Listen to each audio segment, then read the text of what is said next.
Hi, I'm Rob. And I'm Angie. And together, we are TwinFinity.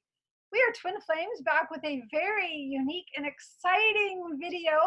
As you can see behind us, we have some extra, what do you call those, props? Peoples. Peoples?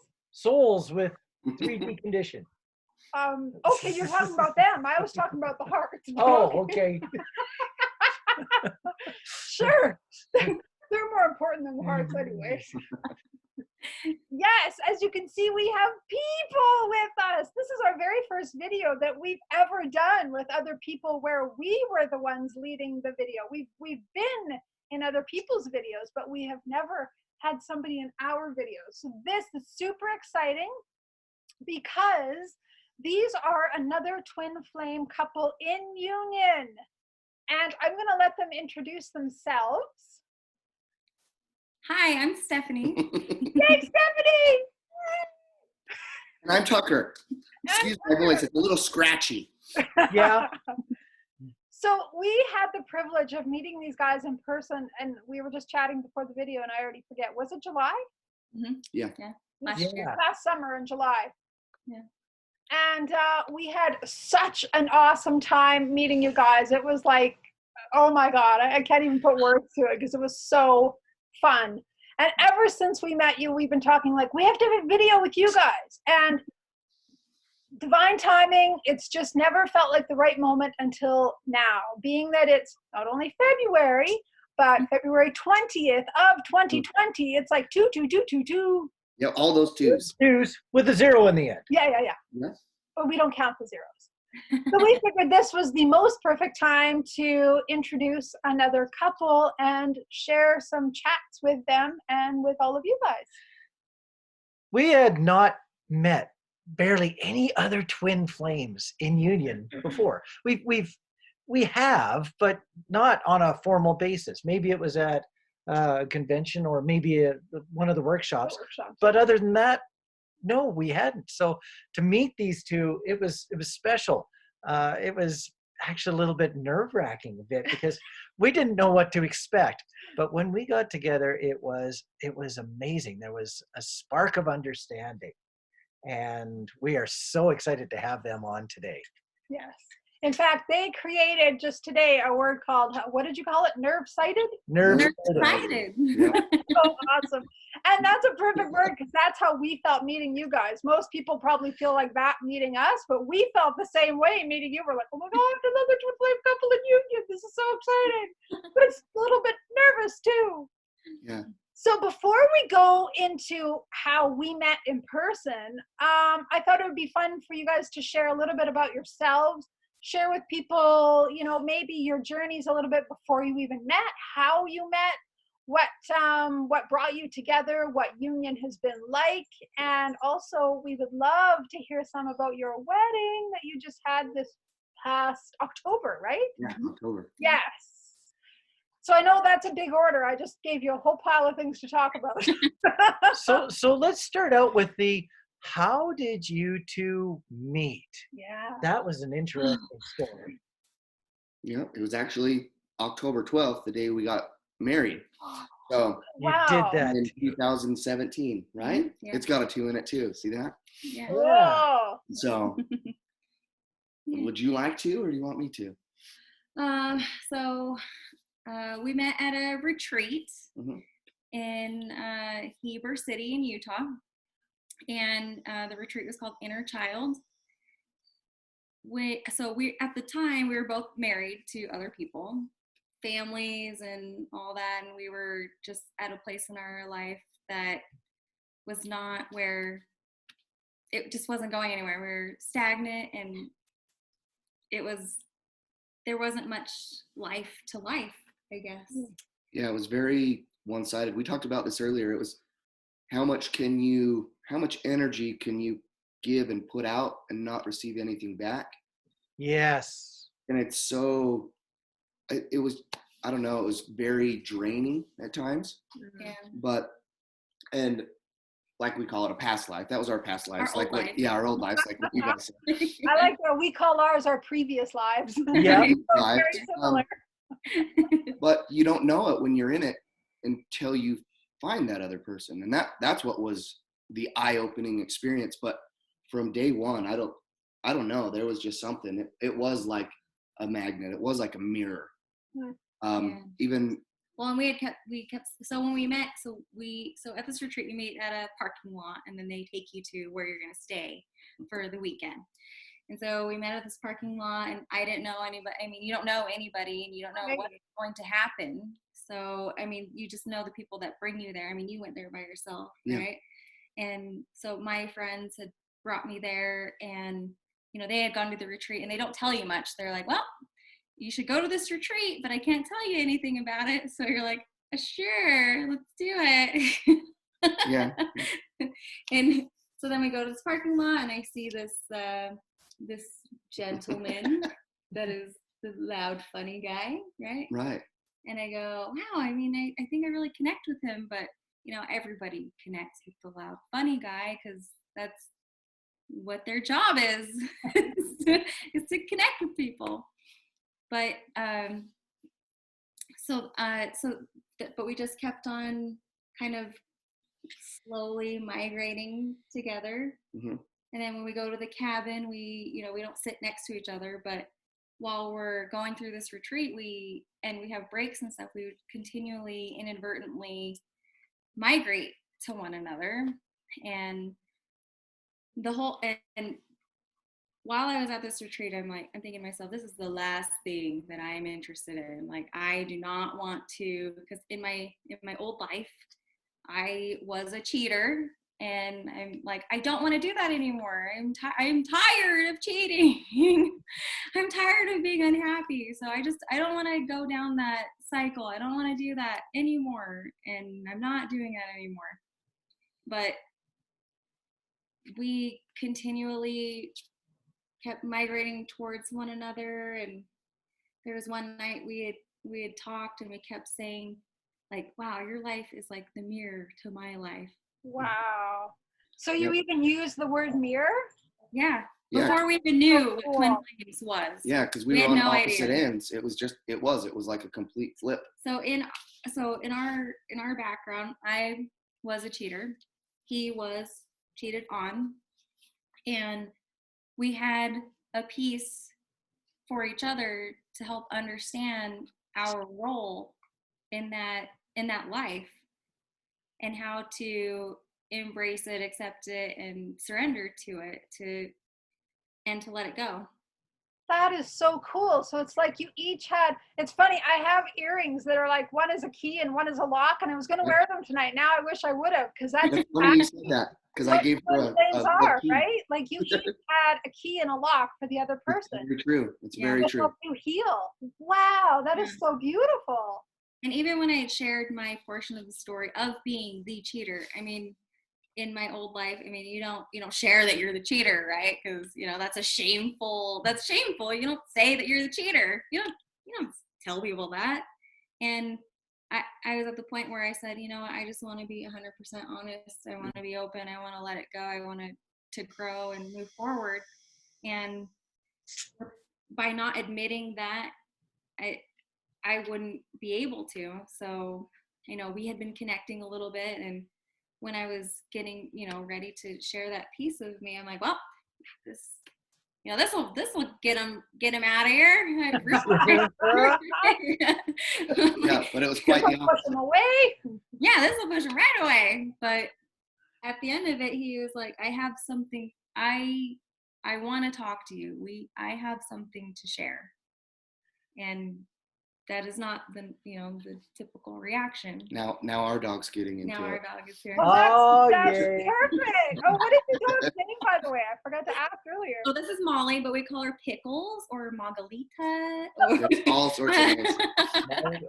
Depends her mood. Yeah. Mockles. Yeah. Brett Pickles. How does a dog named Molly get a nickname Pickles? She pickles like a pickle. Oh, Cookie needs a better nickname now, I think. Yeah, just throw them out there. They adjust. Yeah, the kids love it. The kids love the pickles portion Oh, of it. that's too funny. Yeah. So going back to your story, I have a question for you, Tucker. Not at all to disvalue the female aspect. For the masculine, though, for you to go to an inner child workshop, that is so intriguing to me, because that's more typically what a feminine would do. Like masculines are like, inner child, that's crap. I don't care about that stuff. Yeah. What led you to go to a workshop like that? So I actually, a woman coworker, sent me the link to it, and I brushed it off. And then my ex ended up going. I think I sent her the link, or vice versa. And then she ended up going, and because of the, what would you call that? Not necessarily the secrecy of it, but the idea that, because I'm the biggest kid in the room, that you would. He brought his child to your child. Yeah, I brought my child with me. Awesome. To be able, I needed something. I tried all sorts of different things. So I tried therapy. I tried reading books. I tried doing everything else. I needed something different. And I figured Well, share the place you're in before when she even. Oh yeah, well. Told you to go. When she told me to go, I was the last, like, I don't need this. I was in a point where I was blaming other people for everything anyway. I couldn't even forgive myself, like, let alone somebody else. But I was totally tuning everybody out, even my kids. Wow. To where he became numb. Yeah, pretty much just numb to the world. I couldn't operate at a regular time or basis for work or anything. I was just completely shutting myself down to the world. But I pushed it off. I pushed it off till like last minute. I'm glad I did. Yeah, because there was other opportunities to go, and that was the last one of the year. Right? October was the last one, or was the one in November? So I pushed it off, even till like the last day of you had to pay now. But driving up the canyon, so I had about a 50-minute drive up the canyon to this retreat, and it was probably nerve-sided. There's that wonderful word again. I love it. But more along the lines of unknown. I didn't know what I was going for. I talked to myself a lot, like, okay, you're going to go and you're going to get what you need to get out of this. You're just going to let it flow, let it go, experience it. And so that was a huge part for me going up there. But it led me to kind of, knock those walls down. You mentioned masculine, put the masculine aside. Ego. Yeah, ego. Yeah.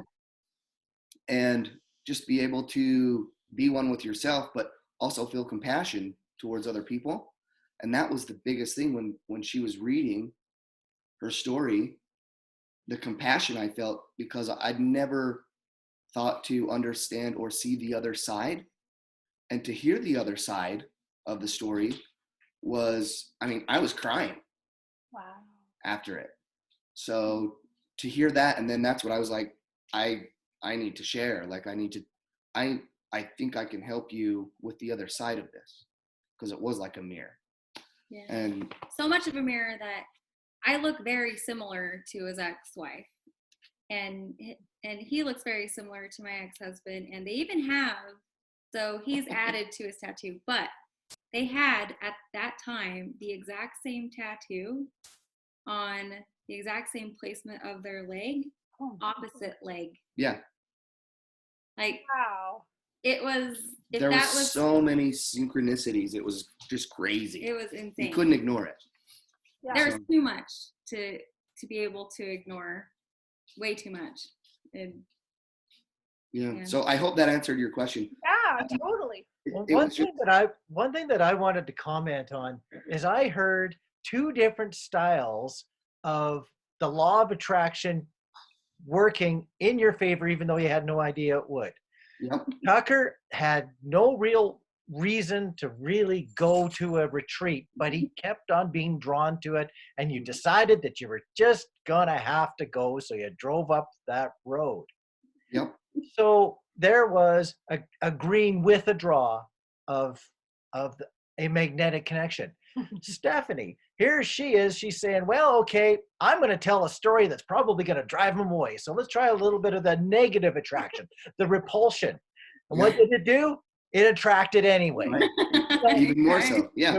Whether you're resisting and you get drawn in, or whether you're trying to push away and it doesn't work, it just draws in. This journey is full of all sorts of times where you just end up having to go with the flow. And you two have got just a perfect little story on that. I'm glad you two told it the way that you did again. Yeah. I guess Story of the attractions that just worked in your favor. Yeah. And the divine timing. Yeah. So I mean, I don't even know. I mean, timing is so, timing is such an earthly thing, right? Like, time is, man, but it is amazing how the universe forces you into situations that you don't know that you need until it happens, and you say, wow, I really did need that, I guess. Totally. And even if you're resisting, like, Tucker was saying, he went at the perfect time. Right. If he had gone one session before or one session after, he wouldn't have met you, Stephany. So like the timing was perfect. Yeah. And then, I mean, we joke about this all the time. Like, you're literally at this buffet of all my garbage. Yeah. And you're still interested. So, I mean, I guess it can't be that smelly. So what happened when the retreat was over? Oh my gosh. I thought about that today. So preparing for our chat today, I kind of wrote down our story a little bit just to get it out, because I'm like, man, we haven't really. It's been a while. It's been a while since we've gone story time about us, and and then since we've been married, we've been like, we have 6 kids together, so of course we gotta. Yeah, we're busy. We have plenty of things to do. Yeah. And I mean, I was rehashing just how. Well, I remember. How did you stay in touch? Like, did you just? Oh yeah, for sure. So at the very end, everybody's leaving, everybody's family's picking them up, or friends, and hugging and everything. And I went and gave her a big old huge honking hug, and remember telling her, like, I don't want you to leave. Yeah. And this has been after like 3 days. I mean, we met on a Thursday evening. Mm-hmm. And we left on a Sunday afternoon. So, I mean, there wasn't a whole lot of time to really get to know one another. But one thing I really wanted to mention was that one night that the night that we really connected, and mm-hmm. we just kept talking and talking and talking all and night. Talking. We talked so long, and got to the point where I'm like, if the sun comes up and we're still talking, I'm gonna be so mad. Like, I need to get some sleep. Right. And even then, it was hard to leave and go to our separate rooms. And yeah, it was. Well, even the next morning, it was like, I remember I'd peek inside. Is she coming down yet? Is she coming down yet? Every morning, actually. Like, is he out there? And I mean, you can hear him. His voice carries so much. But I mean, he's the first one down to get coffee. He's, the first one he's a morning person, which is great, because you don't need a whole lot of morning people at, the time that we're morning people. Yeah. And it's nice to have somebody so lively at that hour. Yeah, we have 5 a.m. dance parties sometimes. But no, we can't. So the day after the retreat was a Monday, and so I can't have my phone in my building, but we all had like a little group meet with our group at the retreat, and we had been trying to like kind of, they had been all talking to each other most of the morning, and I finally was able to chime in. And anyway, I don't remember exactly what made us call each other on the phone, but well, there was one important fact. The lady who runs it says, make sure you keep in contact with your group, because it's helpful to help each other. Right. Yes. So you guys have all experienced the same thing. So, reach out to each other, if you're feeling down, blah, blah, blah. Or if you got a story to share, these guys know you the best. You just opened up your heart. Right, Completely we've open. literally gotten awakened to Everything. the spiritual side of everything. I mean, and so you're brand new to this brand new world, and you're basically, you know, you're trying to move about life in this new, with your new set of eyes. Right. And it is such a roller coaster, because then you know you go up. I mean, it's your ego fighting with you. I mean, you're just going up and you're going down. Yeah. And it is a roller coaster. Well, you guys have experienced some of that too, the ups and downs, and everything in between. So, but we just kept in contact, you know, after that. But our first conversation. Oh yeah. Was 2 hours. Don't tell my boss. 2 hours, 2 minutes, and 22 seconds. Oh my goodness. So then what makes that even more cool is when we're doing this video too on twos. Like, right. wow. So it's been there forever. Yeah. And that's just always been a thing. So, yeah. Well, I love it. I know. Well, and then at the retreat, so we kind of introduced ourselves in the beginning, and there was one of our guys in our group that he mentions. He truly believes that him and his fiance are twin flames. Do you remember that? Yeah. Marty. And I remember sitting there like, oh, whatever. You know, I wasn't in the place of like love at any rate. I'm like, oh, whatever. Yeah, great. You know, and I didn't think anything of it. And then at the end of the retreat, I hear another friend of ours' wife saying, I heard, you know, I think we might be twin flames, you know, to the husband and wife. I'm like, oh yeah, that's adorable. Yes, of course, because they're super cute with each other. And then, so after we had been talking for a couple days, I think it was after our Thursday after the retreat, because we have basically talked from the moment after the retreat mostly every day. Yeah. Except for weekends and holidays. Yeah. You know, our spouses didn't really like that very much. But we would talk every day. Sure. And it was the fourth day, right? Thursday. I think so. And after our conversation, I'm just like, man, and I walk back to my desk and all I hear in my head is twin flames. And I'm like, well, I don't know what that is. And, you know, I'm trying to work and I'm still like reeling from our conversation because it was, of course, magical of every sense of the word. Yeah.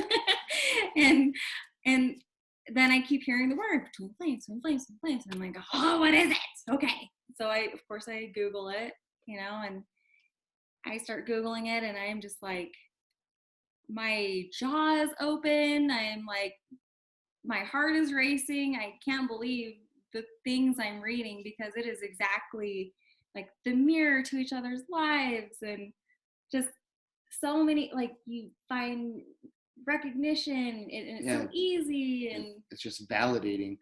But I had no idea, so she starts sending me things. Yeah, and I'm like, oh my gosh, I don't know how am I gonna tell him this? Because that's a lot of information. I mean, that's, you know, and especially since you're both still in other relationships too. Oh right. Yeah, of course. I mean, and you know, there's that guilt too. You're like, totally. Oh, I shouldn't be doing that. You know, this is horrible. I can't believe we're in this space. And part of me was like, oh, here I go again. I guess I really haven't changed, but it feels so different. And it was so different, like so different from any relationship I've ever known. Yeah, I'd never went self-work within so much. So when we would have conversations, because we would dive into each other's lives and we were so open and honest with each other when one was like, I may have been trash talking and she's like, that's not what I see. And it gave me that open perspective from, you know, a fresh point of view. It was so blunt force trauma sometimes, but that's what I needed to actually go, you know, you're right. I mean, it's normal reaction when you feel an attraction to somebody to try to make yourself into like the greatest person that they've ever met in their entire life, right? But when he would say some certain things, I, you know, most people's natural response would be to defend, to take your side. Yeah. But We didn't do that. But I would go, no, that's not right. That's not what she's saying at all. That's not what's happening. I think you're taking it a different way. Well, this is what's actually happening. Yeah. So it was very therapeutic. Yeah. We were unbiased opinions for each other. So that relationship that we formed was completely open with each other. And we just totally transparent. Yeah. It didn't matter what we talked about. It didn't matter how we talked. Like there was no bearing on what we could or couldn't talk about because we talked about it all. Yeah. And it sounds like it was very authentic too. There was no like, oh, I gotta sugarcoat this or say this a certain way. It's just, this is how I see it. This is how I'm gonna say it. Yeah. And it was. Well, I mean, I tried to say it in a constructive way, like, you're being an a-hole, you know.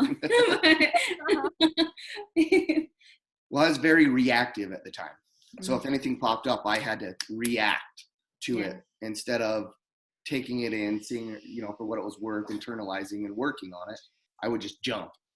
So that actually helped me a ton. I think that's, you know, where we built a relationship more on a friendship, an open, honest friendship for 7-8 months. Yeah. And then, you know, it was just like building trust. And I mean, and we strictly talked on the phone. I mean, we would FaceTime. I think we had ran into each other a couple times, like maybe 3 times in the flesh, like maybe that. And every time, like, there's only so much you can talk to one another on the phone without, you know, human contact and interaction. But every single time, I mean, we still do it. We still talk every day at lunch, and I'm like, okay, all right, okay, well, I love you. Oh, yeah, but what about this? Oh, I better tell you about this one too. Oh, wait, hold on, wait a second. Yeah, it never fails. I gotta go. Oh, isn't it?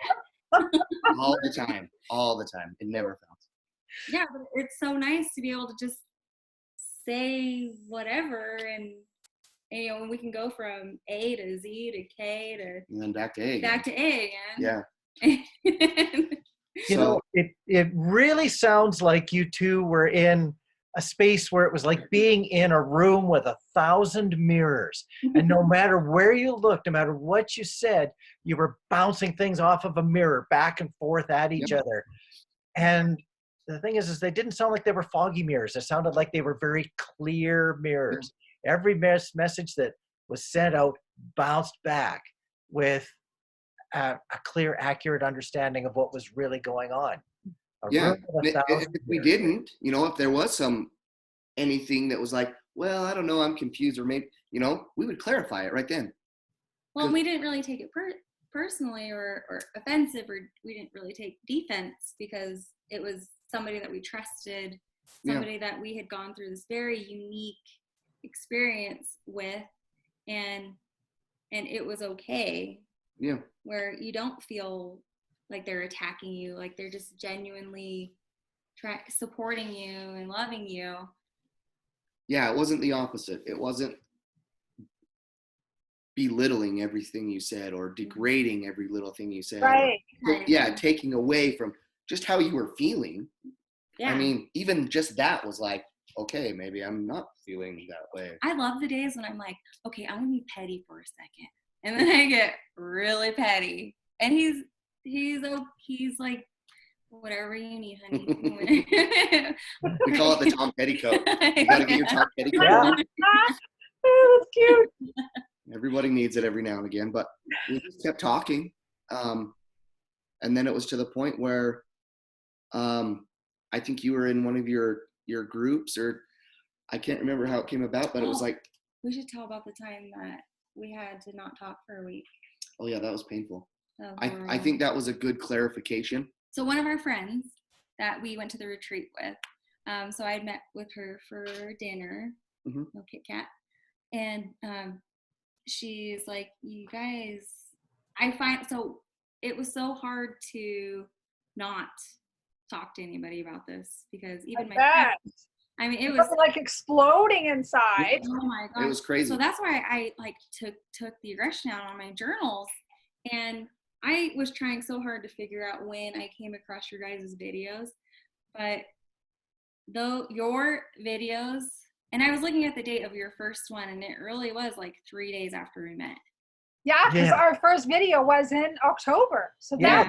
that's so crazy, Yeah. right? It's funny, huh? When I saw that, I'm like, oh my gosh. Wow.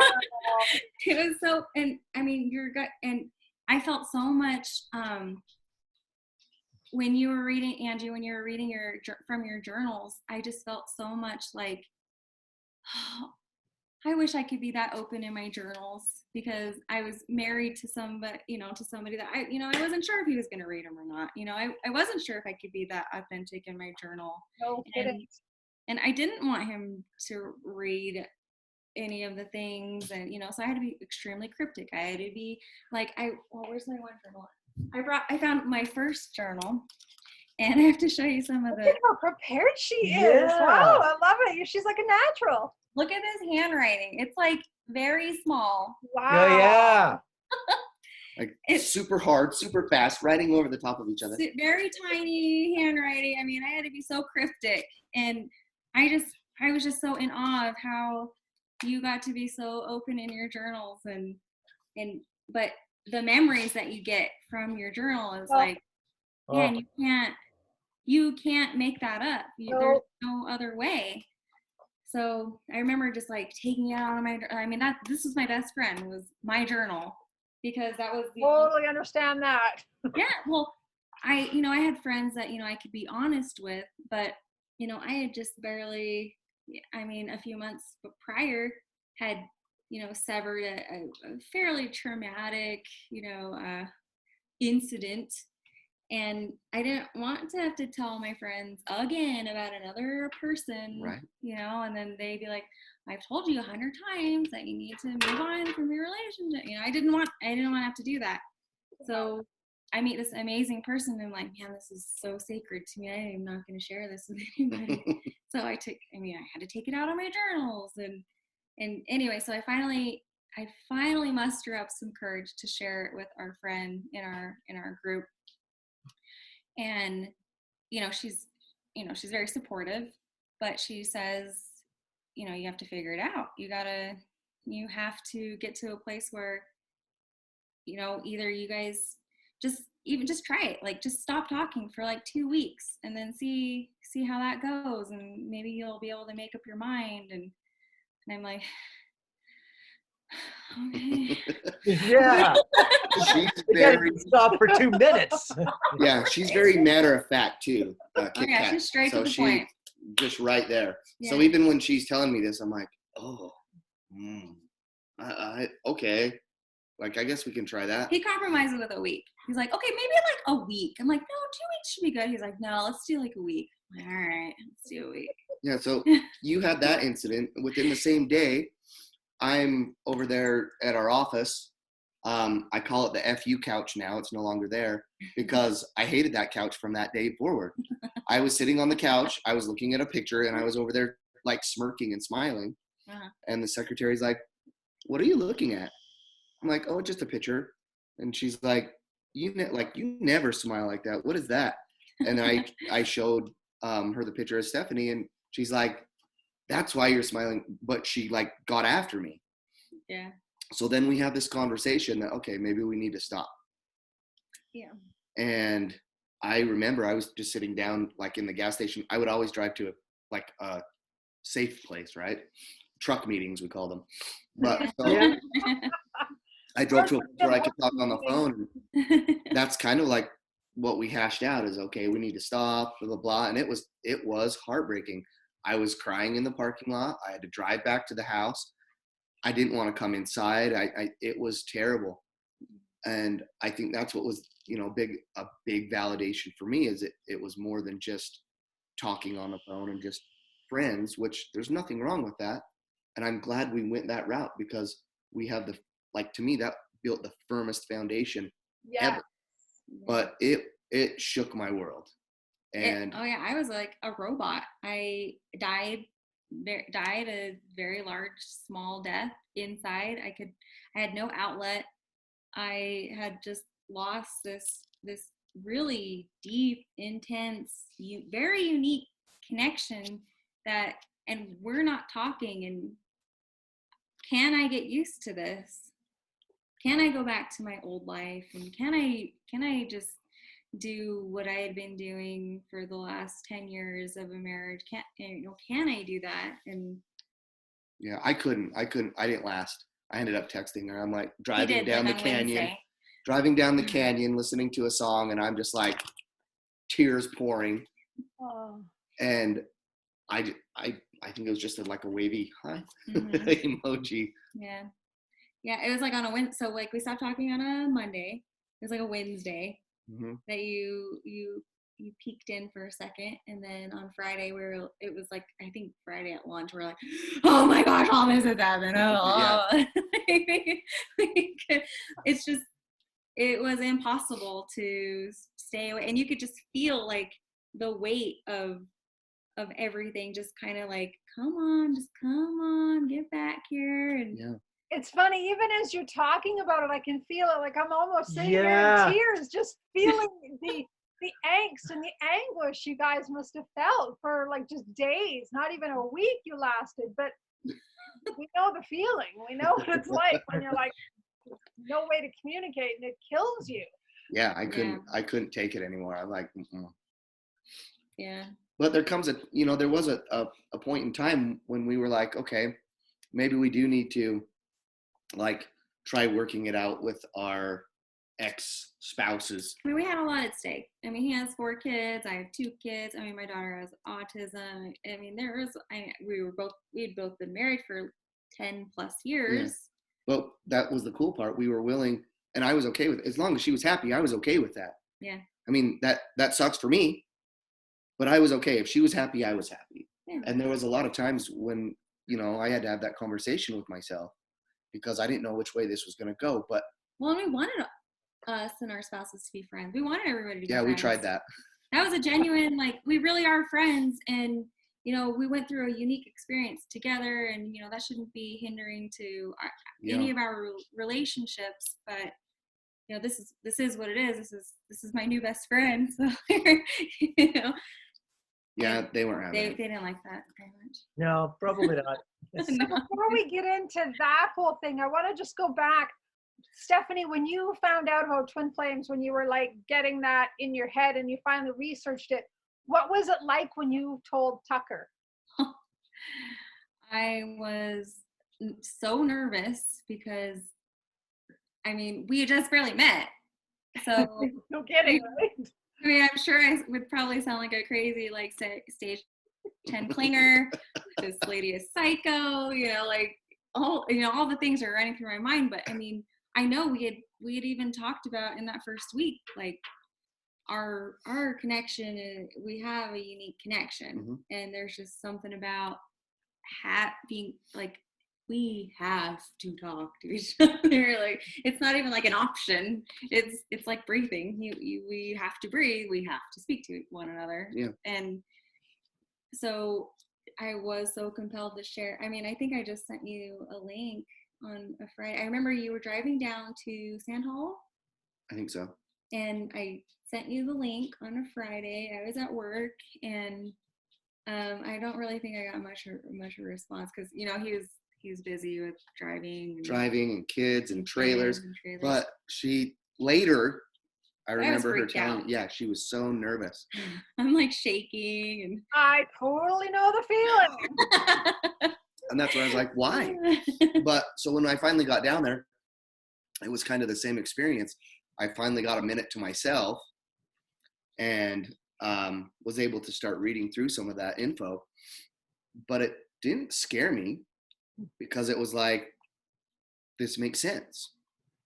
So we started kind of piecing the puzzle together. But even then, my boss's girlfriend was like, what are you over there smirking at? And she's a spiritually inclined very person, intuitive.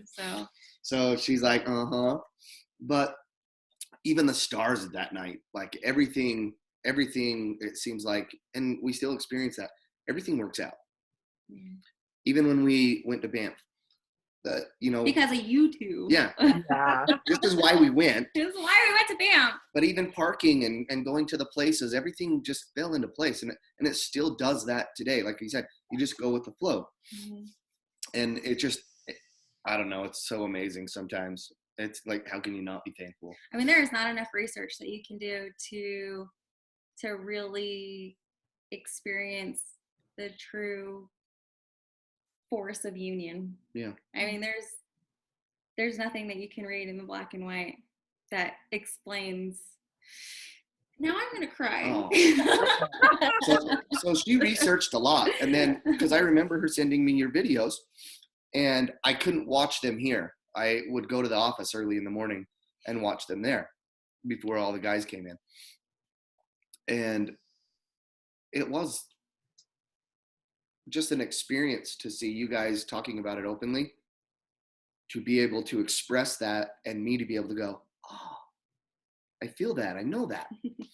I love when I would be having a runner moment and I turn to your guys' videos and you guys would have gone through the like exact same thing. And it is pretty unique. It's not just like, oh, he made me angry, so I'm not gonna talk to him anymore. It wasn't like that. It was like I am feeling all these intense emotions. I explained it to him, and I'm struggling with, I'm fighting with this, this side, like the good and the evil side, and you're like, what side do I do? And there's so many things that I've been taught in my old tribal beliefs, and what do I do? And you're just like, what do I do?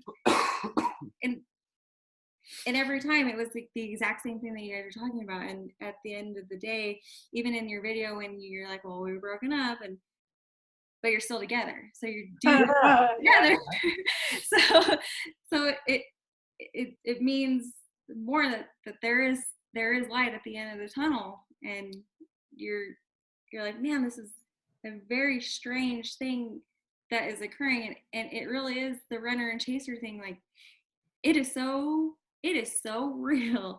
And I used to think, that's not in our relationship, but I do remember telling him, no, don't bother. You should go away. I've got all these things going on. There's too much. I'm a pain in the ass, and I'm really complicated. And he would still like, no, sorry. It's interesting that you, as the feminine, would be a runner, much like I was, because it's actually, not to stereotype, but it's actually more common for the masculine to be the runner. So it's quite interesting that in both of our stories we were the runner. Yeah. Well, yeah, I mean, it is kind of scary to have a stage 10 clinger on your hands, but for any man. But I mean, it's still like, I don't know. No. I have a question for Tucker, and I'm going to try to put you on the spot. Here we go. Okay. I'm going to tell a little corner of my story, and then I'm going to see what you have for your side of the story. Okay. When Angie first told me about twin flames, I almost understood a portion of the concept immediately. But in reality, it took me about 3 or 4 days to settle down and actually accept that I was a twin flame and that I wasn't turning back. There was no changing. There was no questioning whether I would still think I was a twin flame the next morning. It took me a very short amount of time, and there was no definitive moment, but it did at one point become something that I just was. How long did it take you to accept that you were a twin flame after it was explained to you? I don't think it took very long. Like you said, there was certain parts that stood out. Yeah. I'm trying to think exactly. Probably when. I think it was more. I'm trying to think. We had a runner moment, I think, and to me, it was like, and we talked about this earlier. It was worth it, and I couldn't change it, nor did I want to. Yeah. So what I was feeling, and she said it a million times, I'm easily swayed one way or the other. I'll do whatever. We'll go this way. This was the one thing that I will not turn or change my mind on. And I don't know when exactly that moment. Well, I think it's when I actually she was mentioning something about, we were kind of talking about earlier, like stating what you wanted to the universe. And we were on the phone and I just went, I want you. I want to do this. I want us to be together. And I just started blurting it out. And from that point forward, once I stated it, Mm-hmm. Hugely important. then everything started moving. Yes. I've never, it's giving me chills right now. I've never, like all through my whole body, I can feel it. Once I realized and recognized those things, like you said, it wasn't like, well, I'm just not going to do that tomorrow. It doesn't matter. It's already there. You're it.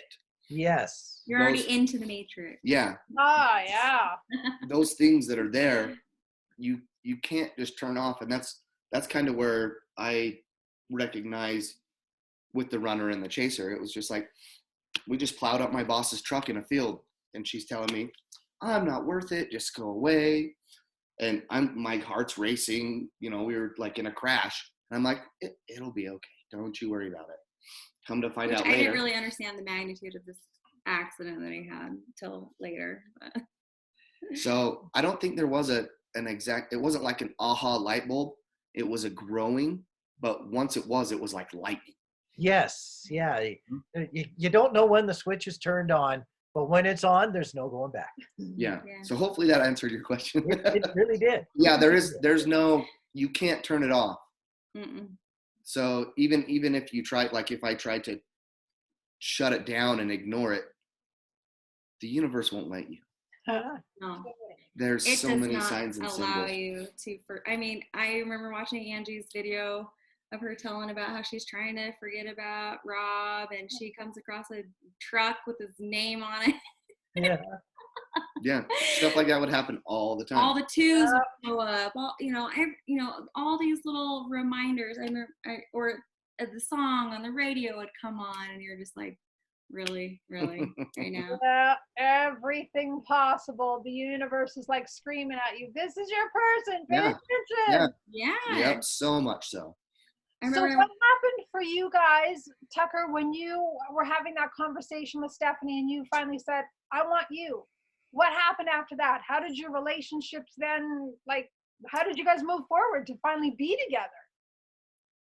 Well, so from that point, I think we started kind of looking past just what it was at this point. Like, what do we need to do? Where do we need to, progress? In order to progress our lives, the old one had to stop. Yes. So it was looking back at it now, it wasn't a hard thing, but then it was. Yes. So it was the scariest thing we'd ever had to do. She took the giant leap first. I did not. So first of all, my ex-husband, all right, so I'll get a little intimate details, okay? All right, so we had been talking for a long time, and then 7 months after we had been talking, we had an opportunity to meet up alone somewhere.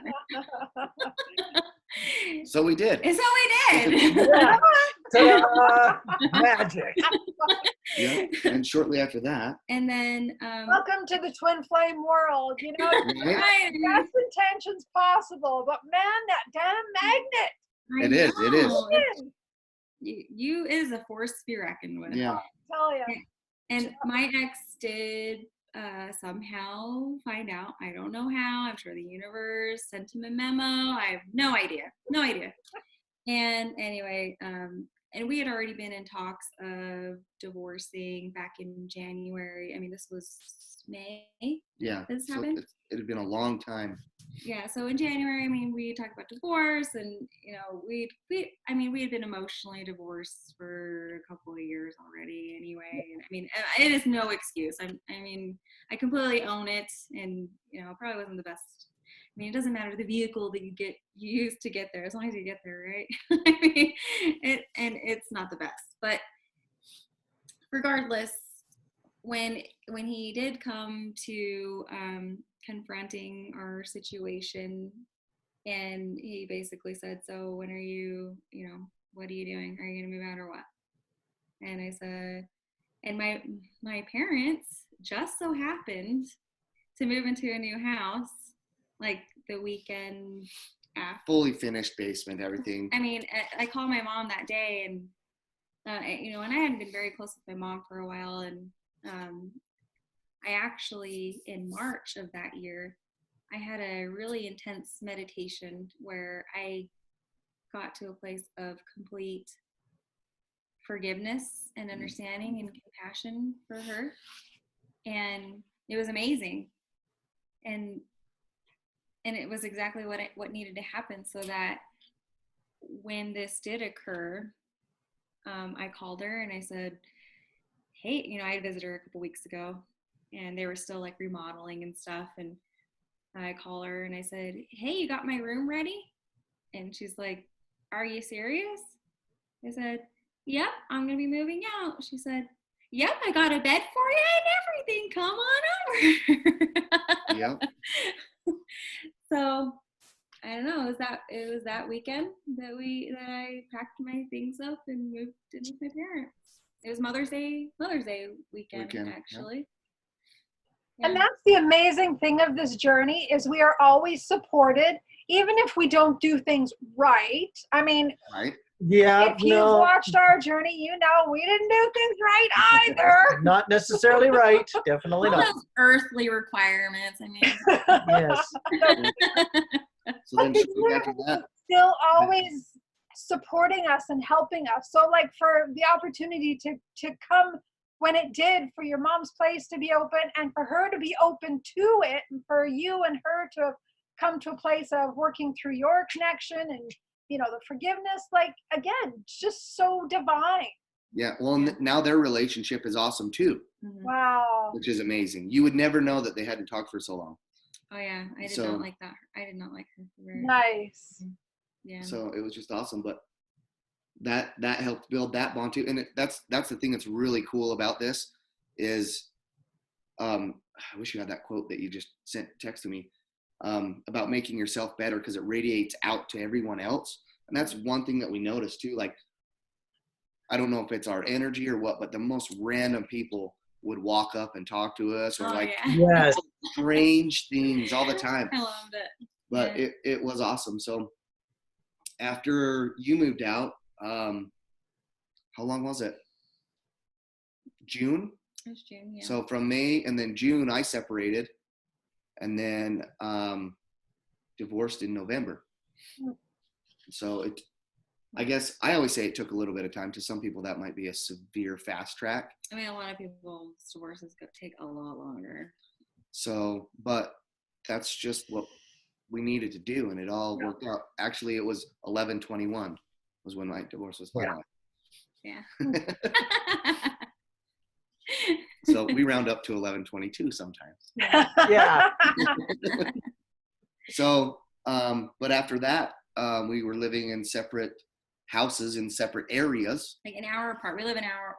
I'm from the northern area of the state, and he's more middle Central. of the state. So we live about an hour apart. We lived about an hour apart. So we did that for a little while. We had lots of fun. That was our bachelor life. Oh, I love that. Yeah. Our gypsy life, we called it. I loved that. It was so fun. Because my parents, of course, my stepdad, I mean, he's like my dad. My dad passed away like 5 years ago, but he's been like my bonus dad. And he's very like, don't jump into a relationship. Because, everyone who knows me was rather supportive of the shift of my life. Nice. Of divorcing my ex. I mean, they'd already known that I wasn't my happiest self. And for those that knew me and genuinely loved me, they were very supportive. And the people, and there are people that do love my ex, and we have an amazing relationship now. And he's moved on. He has an adorable fiance. She's so cute. And I mean, it's great to be able to have. I respect him more now than I did when we were married. Wow. And it was so nice to be able to have that support. But of course, my stepdad's like, well, don't get into a relationship. I mean, you've been married for 10 years. Don't jump into anything too quickly. And I'm like, yeah, no, I would never do that. we had already jumped. And I think it goes along, saying that when you've been in a relationship that long too, you kind of know what you want and what you don't want. So, and I always thought it was strange too when people would get remarried so soon. Mm-hmm. But now I understand it. Yeah. When you find that person, Yeah. and there isn't anything to sway you.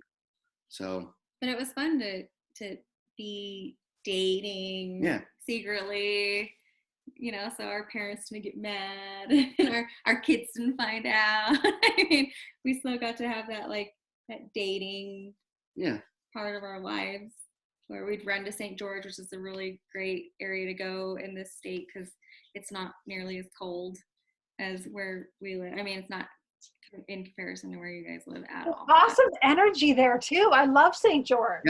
Yes. It's got a cool energy to it. Yeah, it is. I love that place. It is really just. I love that there's place. something about it for sure. We went to Moab, and I guess that's the sister energy vortex to Sedona. Oh, yes, wow. yeah, I could believe that. Totally. I didn't feel the energy as lovingly as I do with St. George, maybe because it was exceptionally cold when we went. Yeah. But I think it got about highs around 11. Yeah.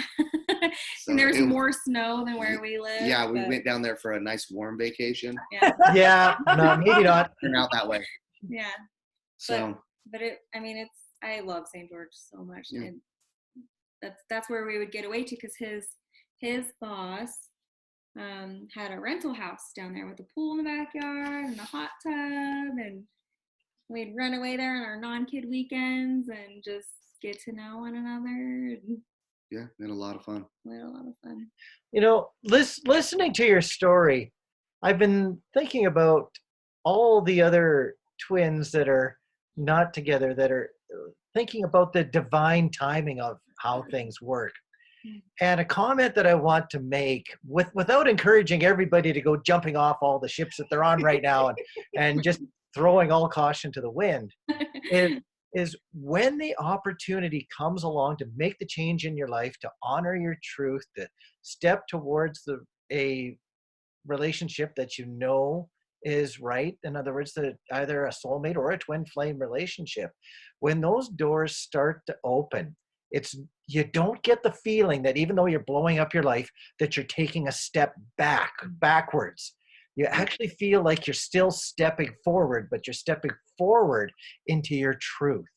Mm-hmm. And your truth is that the relationship that you've now found is the one that you were meant to be in. So yes, there's pain and upheaval and three-dimensional things to look after, but stepping towards your truth is an undescribable feeling from my point of view. Stepping towards Angie, or listening to you two, how you step towards each other. Sure, that room was magically available for you, Stephany. Those just cannot be denied as the signs of the time to step forward. Yeah. And I'd like to encourage people to not be afraid. When the red carpet rolls out in front of you, start walking. Yeah. See, you're zinging me again. That's one thing that I've never, we talked about this earlier, don't run away from it. Sometimes you want to run away from it, but don't give up either. Well, and you grew up in a culture, so in our state, there's a lot of Mormon culture, and it's very restrictive. And he grew up in a very restrictive mindset, right? Yeah, and restrictive towards certain things, but more, I think a lot of my family too, they're just not necessarily emotional. Like, we don't talk about certain things. You just don't talk about that.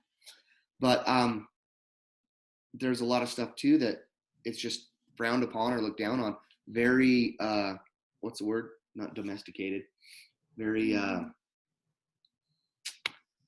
can't think of the word now. Anyway, but which it's not a bad religion at all, but it's just there are aspects of it that can be quite restrictive. Yes. So, But that's which is what you could fight with your, this is what I've been told my whole life, and this is what I've grown up to believe, and I am the man, I am the provider, I don't give up on my family. I mean, I can only imagine being a man. I don't want to imagine being a man. But. Well, and that's what part of the book was. No how matter did you what. move past those things, Tucker? Like coming from a family like that and coming from an upbringing, how did you move past that to a point of, no, I'm going to choose my own life?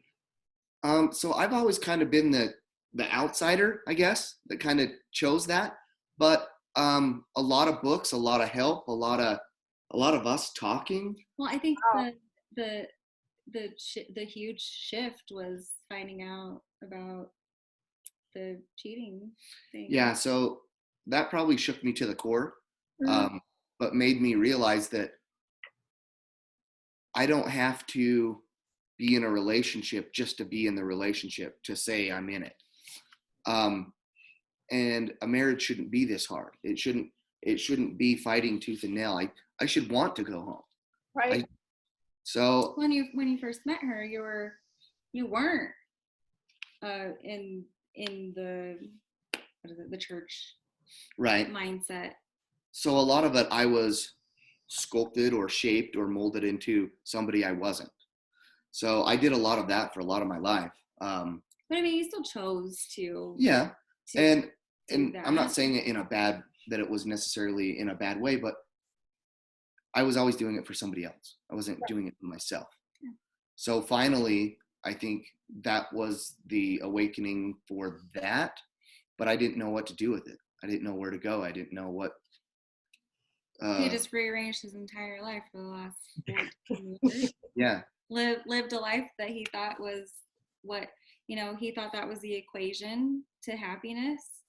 And, for the perfect life, if I do A, B, and C, this will be exactly what I need it to be. And, yeah. Check the boxes. Yeah. To live happily ever after.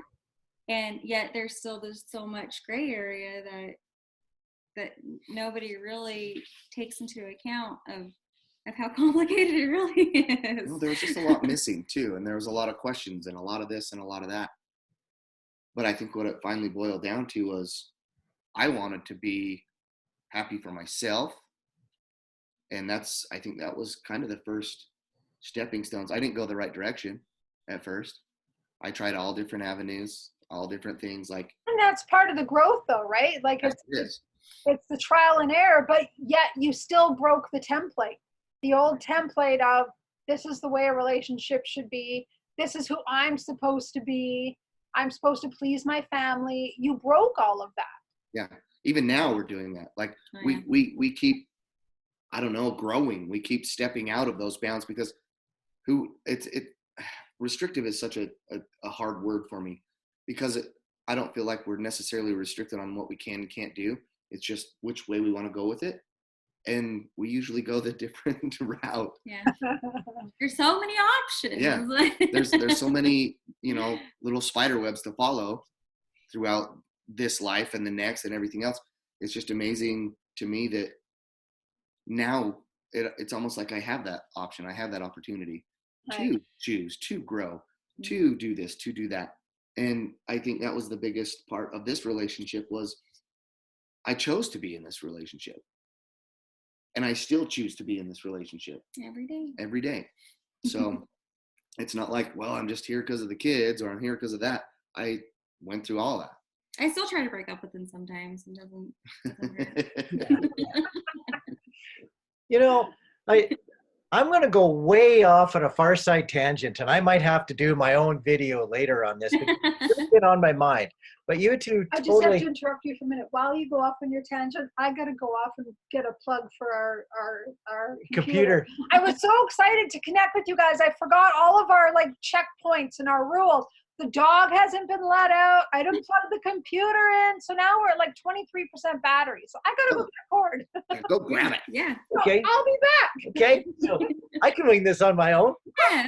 It's a rock show. In the middle. Yeah, right in the middle. Oh, I covered up the flame. I can't do that. Yeah, there you go.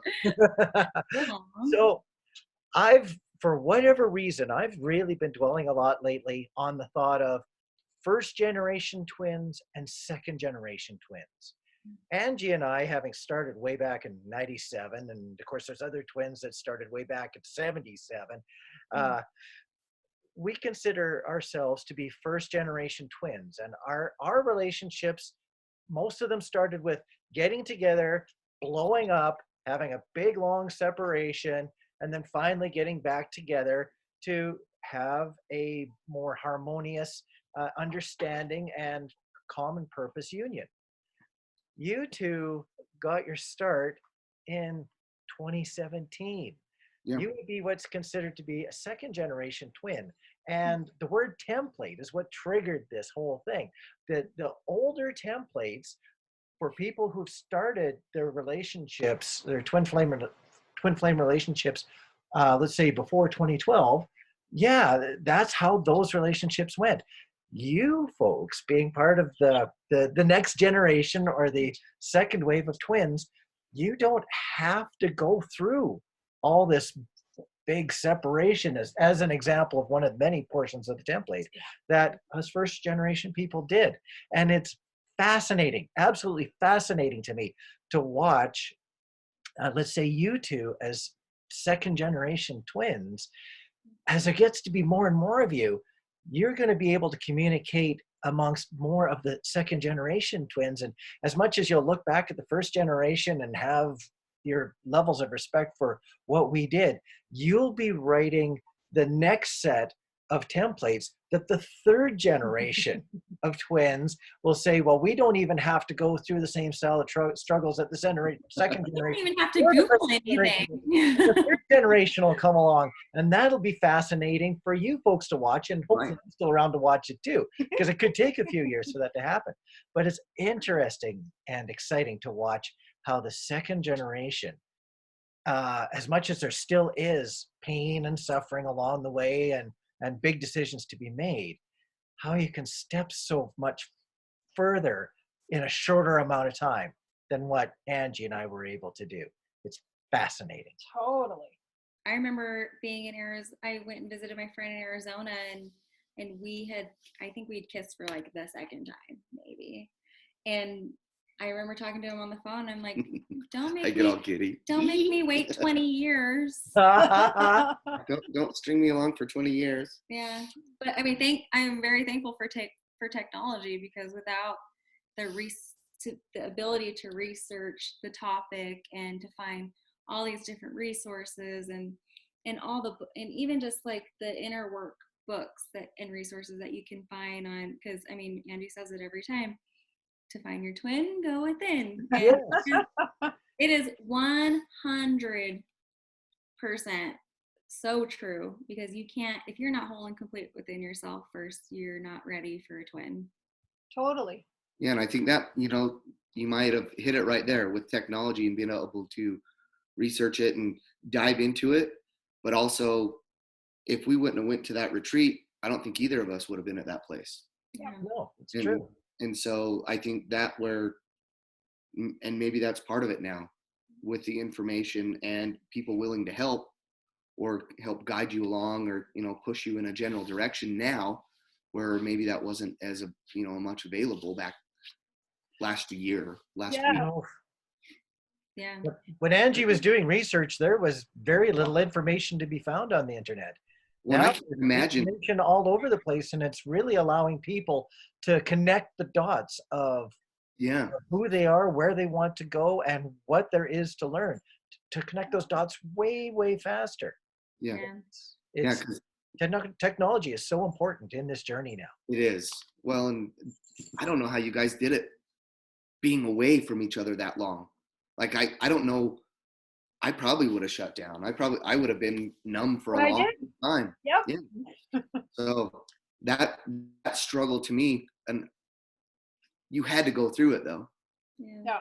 That was crucial for you guys, and our week apart or whatever. But man, I think it was torture enough, like having to be married to other people and yet fighting our connection and fighting our connection with our family, and not wanting to Yeah. disrupt it too much. Yeah, I think it's just on different aspects or different levels, like The you're saying. scale is definitely, I mean, it's definitely different. I mean, it's not better or worse. It's just, it's Yeah. so different. And you've probably seen that with a lot of other twins, the different, there's probably a lot of diversity in the Oh struggle. yeah, for sure. I'm not trying to be ageist when I say this. I got a little bit of age on some of the people around here in this conversation. But for people of my age, the societal templates that you alluded to earlier, Tucker, were a lot stronger. The expectations of, okay, you get married, 2 kids, 1 dog, 1 cat, Might pick a fence. maybe or maybe not 1 person, or maybe 2 incomes in the family. All those were just expectations. That's what you did to be successful in society. And the younger generations now are not being raised with those templates around them. They're free to explore and be themselves a lot more. Hence why people aren't getting together and having kids when they're really young, except I maybe just stomped on something there, but that's fine. But there's so with the templates not being as strong from society, the ability to go out and recognize other styles of relationships and become aware of them is just so much easier now. Yeah. And it's the communication, I believe, and the internet's fantastic for that. Mm-hmm. It's the communication between different peoples that have shown that, yeah, we all have things in common, but we all also can accept our differences. And with all that, it's just literally blown up and created so many opportunities. Mm-hmm. Yeah. So I'm expecting to see a large amount of people come into union, whether they've been on the path for 25 years or whether they've been on the path for 25 weeks. The amount of couples that are going to come into union over the next 2 to 3 years is going to skyrocket. Yeah. And it's going to be fun to compare notes, to see where everybody's at, where everybody's going with the common threads that we have, but also the differences and directions that the twin flame journey is going to be taking people. Yeah, I believe you in that one. It's going to be like that little pie chart that exponentially. So, and that'll be great, I think, for everyone, because then they're radiating out more and we're doing the same, it's the ripple effect. Totally. And then pretty soon it'll be everywhere. Yeah, when we were getting ready for this interview, we were just thinking, man, I really hope that we can help at least one, at least somebody, right? I think you're helping a lot of people just to give them hope, right? Because that's what people need sometimes on this journey. Yeah. They start to think, God, is it ever going to happen for me? Do unions even happen anymore? Right. And on that note, I would like to pick up your story at the point of when you guys like moved in together and what it was like actually being in union. Oh, well, so we'd been gypsy lifing, right? And then of course, so I've been living with my parents, and my stepdad, of course, is like, so when are you gonna get your own place? And he's like, take as long as you need, but hurry up and move out. Hurry up and move out. Take as long as you need, but we still love you here. And they loved being able to spend time with the kids because they hadn't really spent a lot of time with them, like at all. And it's so cute to watch my parents with them, because you just see a side of them that I'd never experienced before. And you just deepen such appreciation for them when you watch them with your kids. I don't know, it's just adorable. Anyway, so I ended up buying a house nowhere close to where he lives, because you hadn't even filed yet, right? I filed in September, and I think you got a house in September. Did you file in September? Well, I think I found my house in August, right? Yeah. So I was not waiting around. So it was a little getting a little it's complicated, and isn't every twin flame journey, hey? Right? Yeah, just a little bit. Like, I love you, but there's still a lot there's a lot happening at my house, and I go, there was a lot of moving pieces too. So yeah, But you found a house. I mean, we want to be sensitive to the other, The other side and the kids. To the kids, and we didn't want them, just because we found each other, we didn't want them to feel so much shifting, unnecessary shifting, if they didn't have to. Right. So we really wanted to be respectful of them, and we didn't want to plunge too fast, because I mean, I'm still a little apprehensive about this thing. I mean, it's super. She is the runner. I am. She is the runner. Absolutely. Yeah. And so anyway, I buy a house in really close to my parents' house, and I never lived on my own. I've always had a roommate. I've lived with my parents. I've been married. I'd never had to solely be responsible for myself or my kids. When I was living with my parents, my stepdad would help me get them ready in the morning, and get them off to school for help me with that. And so I've never had to be 100% responsible for maintaining myself and my kids. And I didn't realize it at the time, but that was extremely important for me to be able to buy a home and experience the things with purchasing a home. Yeah, all of it. The things that I had never had to deal with before, because I've always had them taken care of. I mean, I'm an only child, so I mean, I'm spoiled rotten, and I've had everything taken care of for me, right? I mean, I'm still spoiled rotten, but it's just, I've never had to have that level of responsibility. I mean, I've always had 2 jobs, and I've always worked. I just haven't had to deal with owning a home and taking care of my kids financially, and budgeting, and having to be, like adult things, like being restrictive on things, and so Adulting. Yeah, adulting. And every time. Yeah, so I spent 6 months in, when we had the same kid schedule, and so whenever we had our kids, we weren't together, and that was always so hard. But it was important to know that I could do it on my own, without somebody else financing me, without somebody else helping me with my kids, getting them to school. And I would have to, I think I Googled how to change the flame sensor in my heater. in the furnace. Yeah, I don't know what it's called. And just I think I had to have that piece of my life to know that I can do it. And I didn't feel like I was doing it very good. No, you did good. I didn't feel like it, only because I am like hawk-eyeing my budget, like watching every cent leave, because if not, then then my kids would suffer, and I didn't want to have to worry about that. And I didn't want to fail owning a home either. I didn't want to go bankrupt. So I was really nervous. And at this other retreat that we went to, I had a meditation that, it really changed me. I was 33, and I felt like, man, I am not doing very good at this. Like, I am sucking. Adulting is hard. Yeah, but in all reality, she wasn't. But I felt like I could be doing better, and I didn't feel like I was doing enough.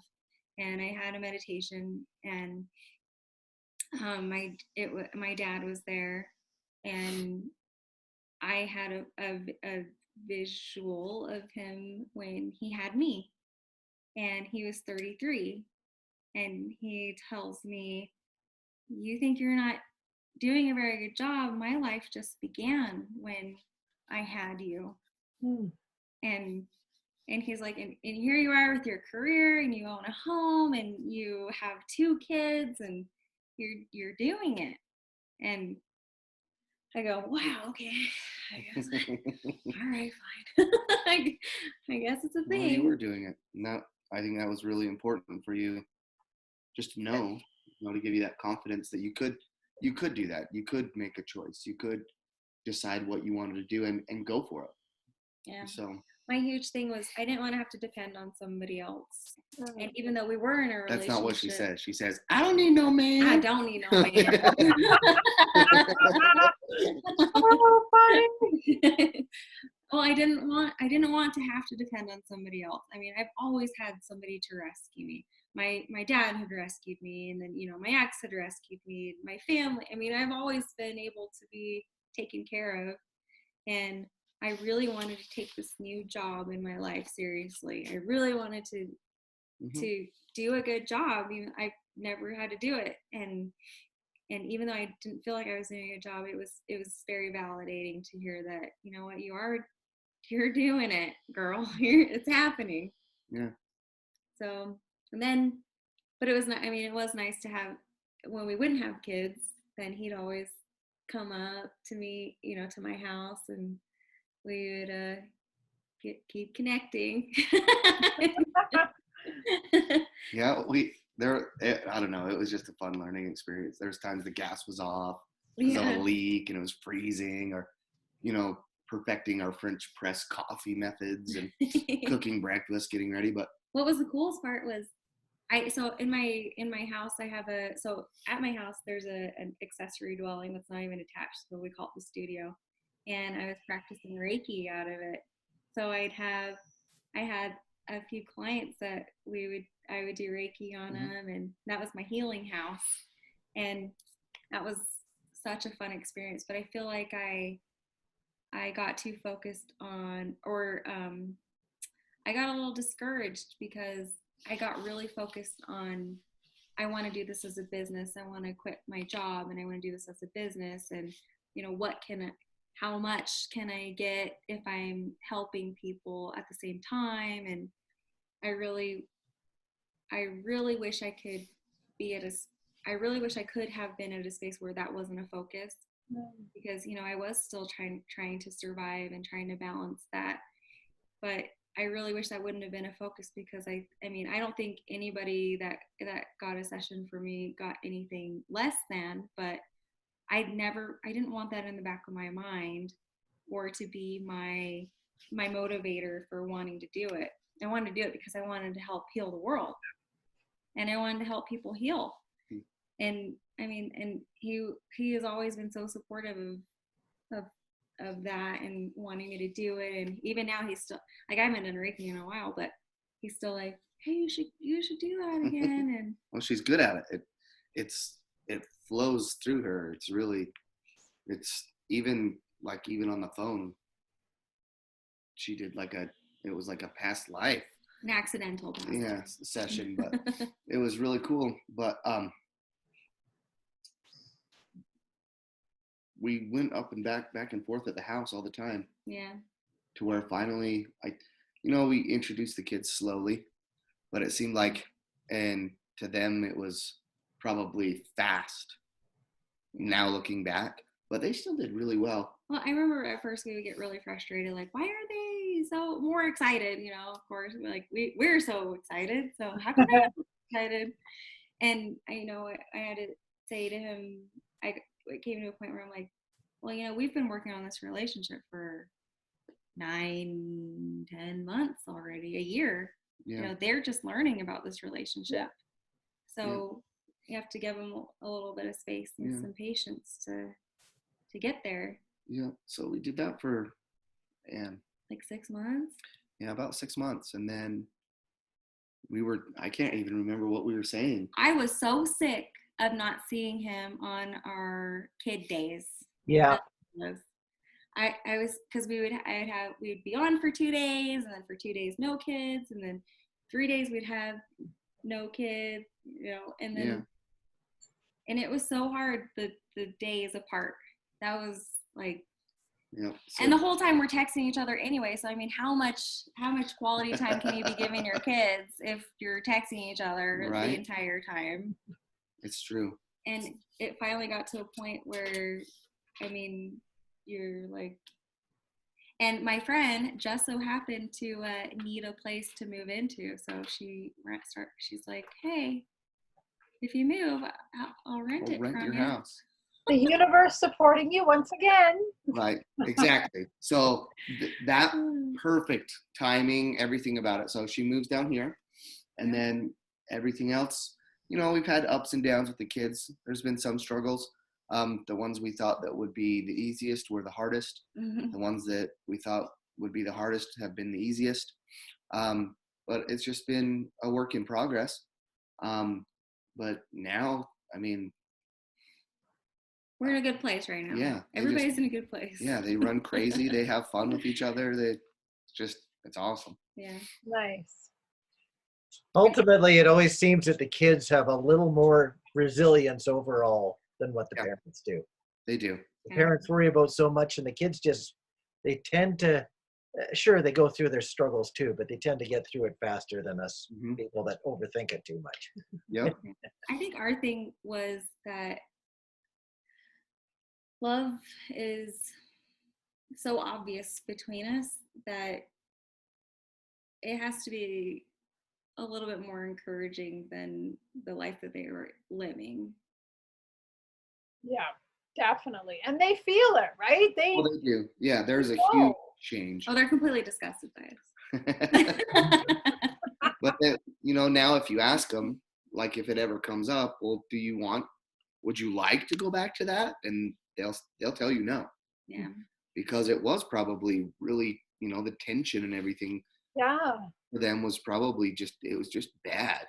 It wasn't a good place for them. So, Well, how did your kids react when you told them that I was moving in? what did they say? I can't remember. What did they do? I don't know. I think they just kind of were like, "Wait." So, two of them always question, and two of them just go, eh. And so I think they kind of knew it was coming because we talked about it. And then the biggest part was they kind of wanted to know what days, because they were on the same schedule. But we kind of had to move a couple bedrooms around. But I think that the hardest part was ownership of toys. Yeah. So now that that's out of the way, it was easy. But But I loved when I moved in that I'd come home and I'm like, I'm home. And Yeah.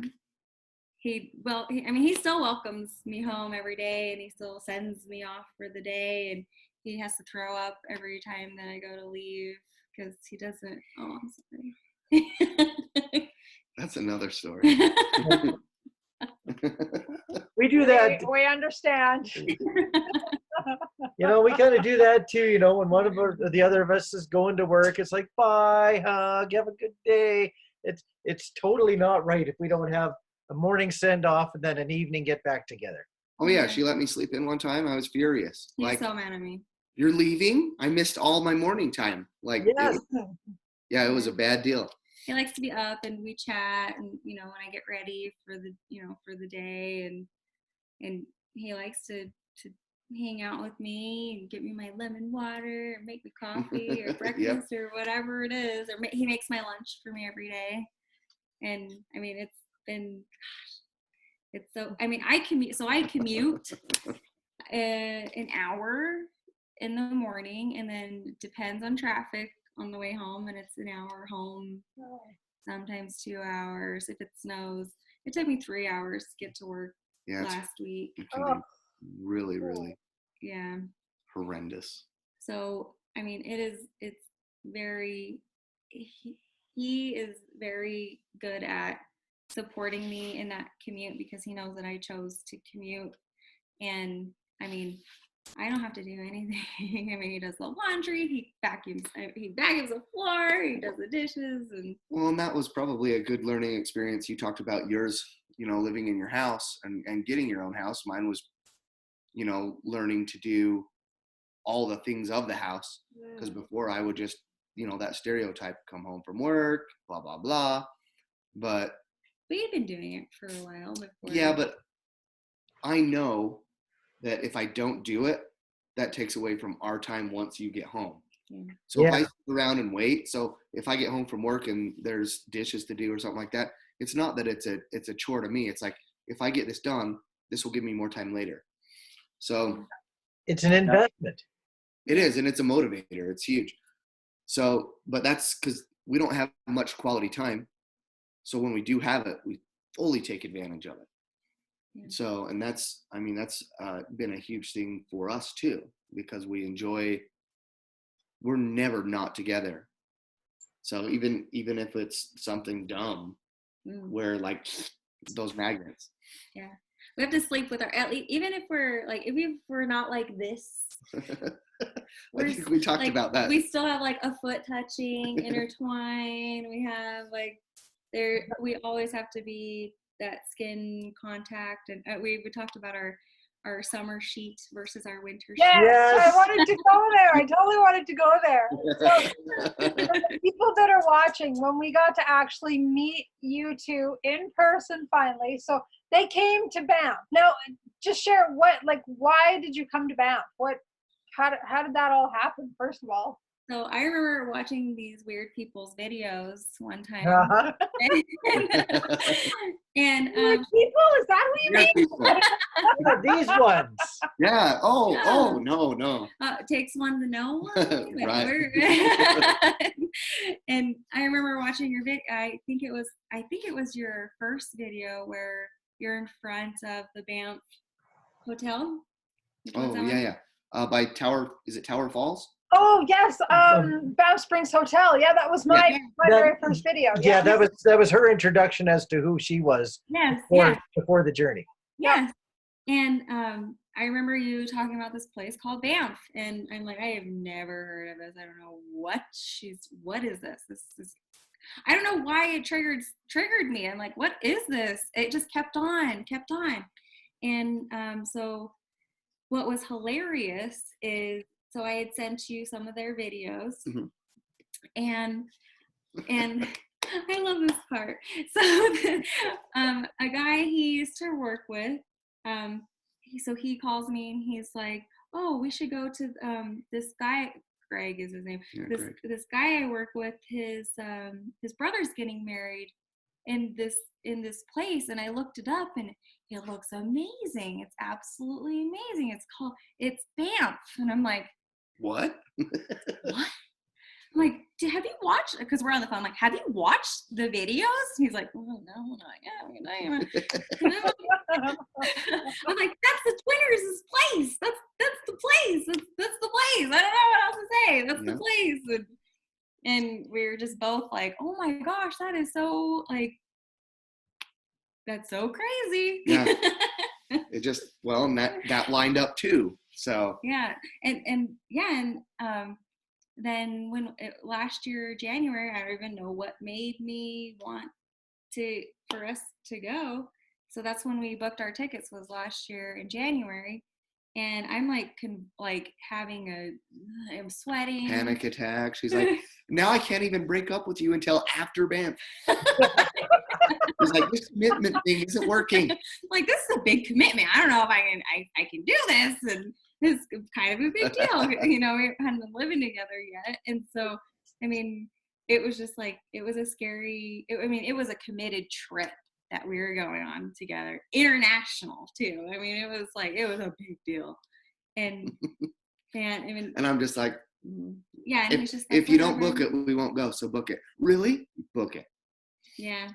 And it was cool. I mean, it was a one-way, nonstop flight both ways. And it was so easy of course, it was so easy to book everything. And that place is just magical, though. Really there is something there, too. Absolutely. There's huge Archangel Michael vortexes there. And it's, you feel it. Yeah. Definitely feel it. Yeah, everything about that area. So that's what brought us to Banff. That's what brought us. You guys. Well, I love the synchronicity. Like, it wasn't just our videos, but it was also your friend too. Like, how amazing that here, Stephany, you're like, Banff, what is it about this place? I gotta go check out this place. And then Tucker's like, my friend's thinking we should go to this place. Banff. Yeah, he showed me the pictures. It was probably Moraine Lake and Lake Louise. Probably. But I was like, that the water looks so cool. And I can't remember where they got married, but they went there and he sent pictures back, and it was just like, wow. is just amazing. Yeah. And then obviously being there in person is even better. Oh my gosh, amazing. So yeah, So and it was, speaking of getting married there, is there another little story you'd like to share about being there? oh yeah, oh, is there? something around the Emerald Lake area. Yeah. Yeah, that story. Yeah, I'd like to hear that story again. Yeah. Well, we went. It was raining that day, and we weren't gonna go out because we were like, well, we've been hiking, the past couple days, and we don't need to go. We don't really need to go do much. But for some reason, we went out. We went because I had written down a bunch of the places that you guys had. So you guys had a retreat. What was it? Or a workshop, right? Yes. And you had the itinerary of where you were gonna take Oh, yes. people. And so of course I'm super stalkery, okay? And so of course I'm like writing down all these places. I'm like, okay, we have to go to all these places because What a studious video watcher you are. She was. I am committed, okay? And it was just, I don't know, it was just, we had to go to Emerald Lake, and because we had gone to Moraine and Louise. Mm-hmm. And so, I think Emerald was just on the list, and it was so cute to walk around, and we took the muddy side first, and it had been raining, so it was the muddy side. It was. The unpaved side. And we get to this little bridge, and it's so funny because later on we find bridges so relative to our love story. There's so much that we had to build over things that seem very difficult to accomplish, but we still were able to make that connection with both sides. Right. And so we hiked to the one bridge that's out there. Yeah, the one and only bridge. The one and only bridge. And I think we know what bridge that is. Yeah. and he gets down on my knee and he proposes to me. Yeah. Aww, what a perfect place to get engaged. Yeah, it was amazing out there. But so there's, like what you said, there's an amazing energy there. And I don't know how to explain it with the backdrop of those mountains, how it's almost, that's the only way I could explain it. It's like your elders are there. Yeah. Yes. They're there. They're blessing it, however you want to say it. So much so that we went back the next day. And was it the next day or was it after? It may have been after we met you guys. It was, yeah. Yes. It was the day after you met us. Yeah, because you sent us pictures afterwards. Yeah, because in the moment, everything's like, to me, it's 100 miles an hour. So we went back and kind of proclaimed it to the universe and stated it instead of this. Stated our intention. Yeah, put our intention out there and basically kind of like some mini vows. Yeah. And that made it a whole lot better. Yeah. Oh, I got chills when you said mini vows. I was like, yeah, oh, that's so it was. sacred. Yeah, it was awesome. So I think, and then we went looking for 4-leaf clovers. But then after that, same type scenario. Everything just lined out. It was a perfect first trip together, for sure. Yeah. Well, I have to tell you, our meeting with you guys was magical. It really, really was. Yeah, it was. I mean, it's so similar to our own connection. And then when you share it with other twin flames, it's just as magical. Like I remembering the conversations we were having about, like you were saying earlier, Stephany, sorry, my dog's trying to spill my water here.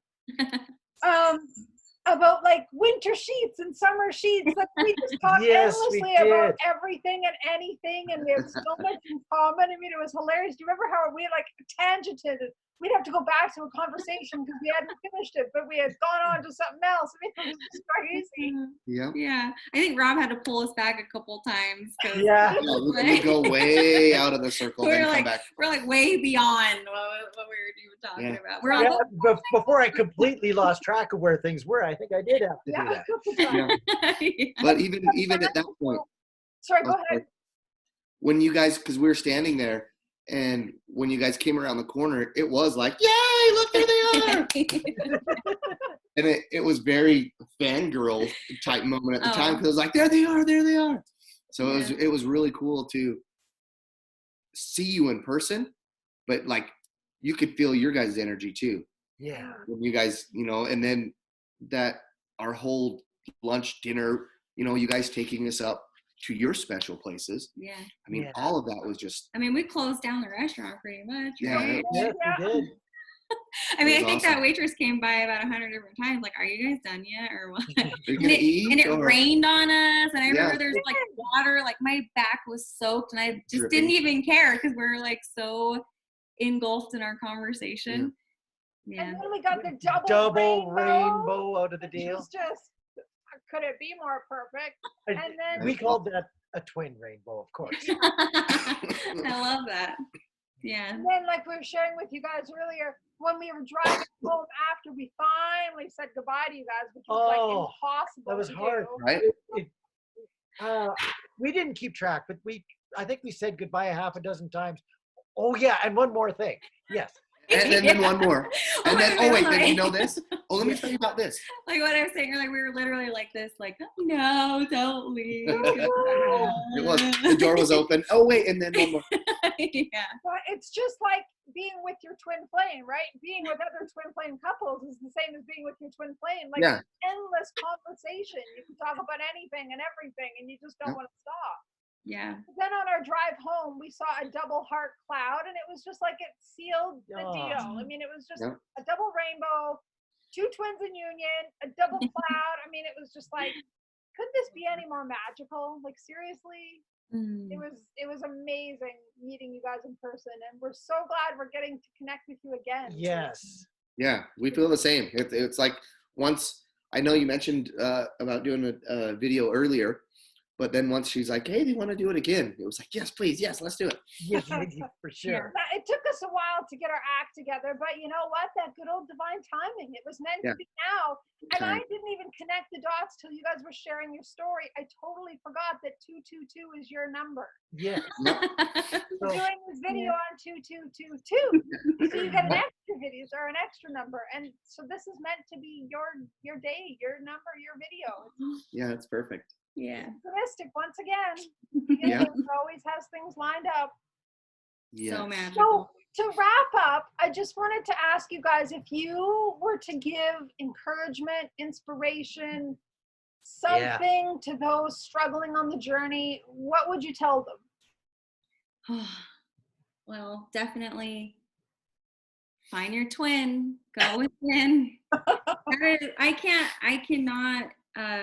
say that enough, because I mean, and there's so many resources out there to take that challenge of going within, because it is not easy to look at yourself and be realistic with who to get in touch with your genuine, authentic self, and to stop placing blame on others and seeing how you played a part in whatever situation occurred, and owning it and being okay with it. You know, it's not perfect and it's okay. I mean, The Mastery of Love, that book is like the number one. If you need to get whole and complete within yourself, like, you must read that one to start. I mean, it's huge. I mean, The Four Agreements and The Alchemist and The Untethered Soul.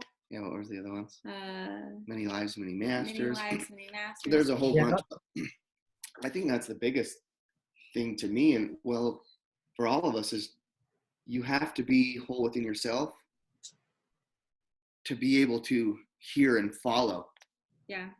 Or to go, like, because like what we talked about earlier, I didn't want to do that. Why would I do that? I don't have a problem with that. I don't need to be in tune with this or that. Yeah. I'm good how I am. I wasn't. So to be able to go within, I think that's part of the hardest. Well, and understanding that you're not looking for somebody to complete yourself. I mean, Yes. you have to be you in your own foundation, and you have to find your complement. That it's all about equality. If one, it's about watering each other without draining one. Yeah. And that's really how you truly grow. And if you're needing something from somebody else, then you're already draining. So Oh, they're so cute. Yeah. Holding on for so long, I'm like, that lipstick. Oh, awesome. Well, thank you Sorry, so did I break your much, Thank you guys, you. for sharing not only your words, your story, your wisdom, but your love. Like it just exudes out of you two. I mean, Thank you. Fantastic. it is. It's beautiful to be around. It's beautiful to witness, and it's beautiful to share it with you guys. So appreciate your willingness to just be, like you said, an open book and share and be honest and Yeah. help other people on the journey. Because as you know from this journey, it's not an easy journey. Yeah. Just It's keep at it. Let's keep going. Patience, is that what you said? Yeah, patience is a good one. I cut you off. Patience. Yeah. One of my Favorites. favorite words. Yeah. Patience. Patience. And as a trick, I mean, if that's your biggest challenge now, then that will be your biggest lesson. That will be your biggest thing to learn throughout the journey. I mean, Totally. it's really, I mean, but it's so, once you get past the hurdles are there for a reason, and it makes it so much more worth it once you can go past it. Yeah. Wow. True wisdom. Thank you. Thank you. So I think we're going to wrap it up there unless you have any last thoughts. Do you have any last thoughts? Do I? No. Yes, you do. What? No? Okay. What? Well, I'll tell you what. Here's a thought. Did this really feel like 2 hours? No. No, it didn't. See, that's another indicator. Blank. Yep. Exactly. Time gone. Yep. 2 hours. How many minutes? My world. Yeah, it really is. It probably was 2 hours and 2 minutes. Probably. Yeah. All Well, right. Thank you so much, you guys. We love you. We honor you. We and do. We're so truly thrilled to be connected to you guys. Yeah, thank Yes, you. Thank And we you. can't wait to meet again. Yep. Yeah. We have to go back, so we'll be back. Yes. And we'll come there sometime. Yeah. That'd be fun. Yeah, it would be. That would be We got a fun. place to stay. So Yeah. come on down. Yeah, come on now. Woohoo. Awesome. All right. Thank Good night, you. guys. All right, good Bye. night. Thank Love you. you. Love you guys. Bye. You Love you too. Bye. Bye. Oh. Aw.